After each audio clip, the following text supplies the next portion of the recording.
सभा में सन्नाटा छा गया। युधिष्ठिर ने जुए में हारकर अपना सर्वस्व गंवा दिया था। अब वह स्वयं दास बन चुके थे। दुर्योधन के चेहरे पर क्रूर मुस्कान थी। उसने द्रौपदी को सभा में लाने का आदेश दिया। द्रौपदी का हृदय धक धक कर रहा था। अपमान का विष घूंट घूंट पीना पड़ी डेच रहा था। उसे बालों से पकड़ कर सभा में घसीटा गया। चीरहरण का प्रयास हुआ। द्रौपदी ने चीख कर कृष्ण को पुकारा। सभा में उपस्थित सभी लोग मूक दर्शक बने रहे। भीष्म, द्रोणाचार्य, धृतराष्ट्र सब मौन थे।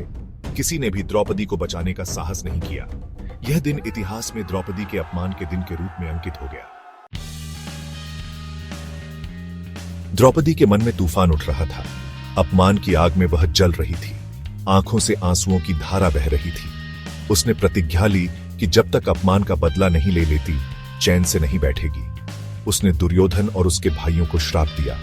द्रौपदी की आवाज में दर्द और क्रोध का मिश्रण था। उसने सभा में उपस्थित सभी पुरुषों की मौनता पर प्रश्न उठाए। क्या स्त्री सिर्फ पुरुष की संपत्ति है? क्या उसका कोई सम्मान नहीं?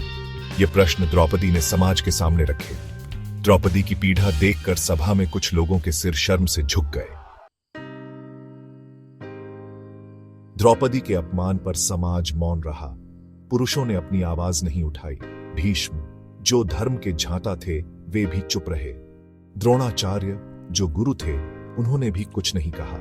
धृतराष्ट्र, जो राजा थे, वे पुत्र मोह में अंधे थे। उन्होंने अन्याय के विरुद्ध एक शब्द नहीं कहा।